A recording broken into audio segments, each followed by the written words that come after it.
The Lindbergh kidnapping case, one of the most infamous criminal investigations in American history, captivated the nation in the early 1930s and left a lasting impact on law enforcement and public sentiment. The abduction of Charles Lindbergh Jr., the infant son of famed aviator Charles Lindbergh and his wife Anne Morrow Lindbergh, occurred on March 1, 1932, at the family's estate in Hopewell, New Jersey. The crime was not only shocking due to the high-profile nature of the family, but also because it represented a profound violation of the American ideal of safety within one's home.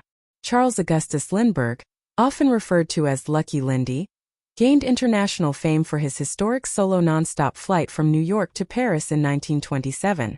He became a symbol of American ingenuity and spirit, which contributed to his and his family's high profile. His wife, Anne Morrow Lindbergh, was an accomplished author and aviator in her own right, and together they were considered a perfect couple of their time. However, this idyllic image was shattered on that fateful night in March, when their 20-month-old son was kidnapped from his crib. The Lindberghs had installed various security measures at their estate, but it still wasn't enough to deter the kidnappers. The child's disappearance was discovered when Anne checked on him in the night and found his crib empty. A frantic search ensued and soon, a ransom note was discovered, demanding $50,000 for the safe return of their son. The note was crudely written and contained a series of bizarre symbols and phrases that raised suspicions about the perpetrators. The family and the police initially decided to keep the kidnapping a secret in hopes that the child would be returned without the situation escalating. As the story broke into the media, public interest in the case surged, fueled by the Lindbergh celebrity status. Newspapers across the nation provided daily updates, and the public sympathized with the family's plight.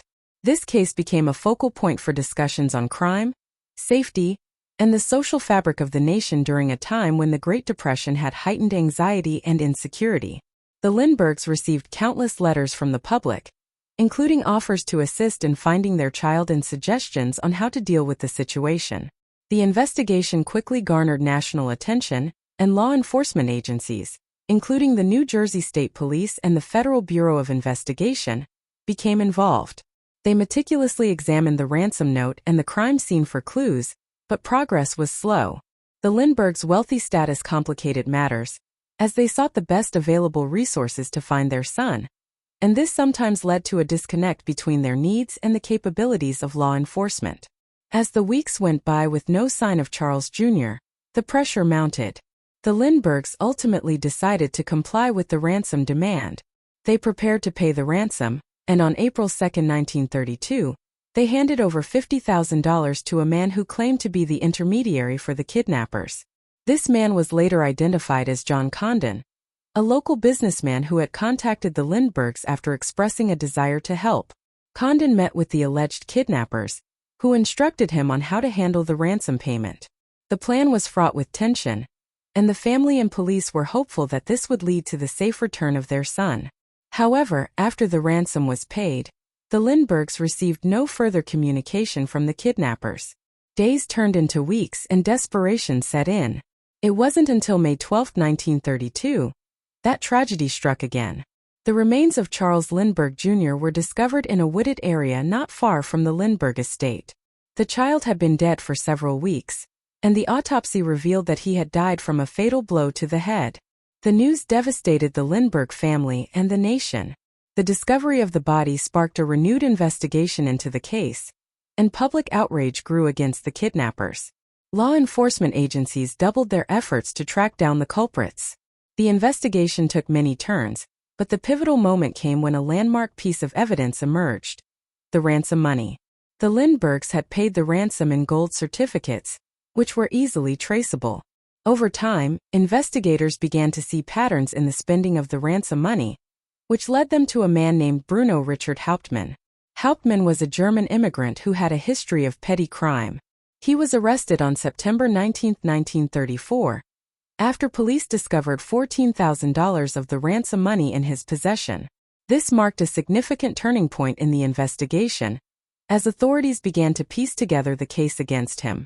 During his trial, which began in January 1935, Hauptmann maintained his innocence, claiming he had no involvement in the kidnapping or the murder. However, the evidence against him was compelling. including witnesses who testified they had seen him at the Lindbergh home and fingerprints found on the ransom notes. The trial captivated the nation and became one of the first instances of trial by media. The proceedings were heavily covered in newspapers and radio broadcasts, drawing public attention and igniting debates over the fairness of the judicial process. The Lindberghs attended the trial, and their presence added to the emotional weight of the case. The defense tried to argue that Hauptmann was being scapegoated, and that he was not the mastermind behind the crime. Despite the defense's efforts, the jury found Hauptmann guilty of first-degree murder on February 13, 1935.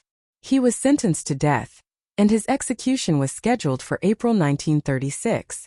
The case sparked significant public discourse about the death penalty, with many advocating for Hauptmann's clemency. The Lindberghs remained firm in their belief that justice needed to be served, and they did not intervene in the legal process. Hauptmann was executed in the electric chair on April 3, 1936, but the case did not end there. Questions surrounding the evidence and the investigation lingered for decades. Some believed Hauptmann was innocent and that the real kidnappers had escaped justice. Various conspiracy theories arose, speculating about different individuals or groups who may have been involved. The case became a symbol of the failures and complexities of the criminal justice system. The case also spurred significant advancements in forensic science and the methods used in criminal investigations. It served as a wake-up call for law enforcement agencies, leading to the development of more organized and systematic approaches to dealing with kidnapping. The Lindbergh kidnapping case remains a haunting chapter in American history. It not only highlighted the vulnerability of even the most prominent figures, but also exposed the collective fear and anxieties of a nation grappling with the realities of crime and loss. The Lindbergh family would eventually find some semblance of peace, but the echoes of that tragic event continue to resonate in discussions about crime, justice, and the fragility of life. Thank you for listening to another episode of Loopholery, your go-to podcast channel for quick, witty, and insightful takes on random topics, all in 8 minutes or less. Whether we're diving into quirky facts, exploring weird loopholes, or just pondering life's strange questions, we keep it short, fun, and engaging. Perfect for curious minds on the go. Like or subscribe, and get your fix of unpredictable knowledge bites.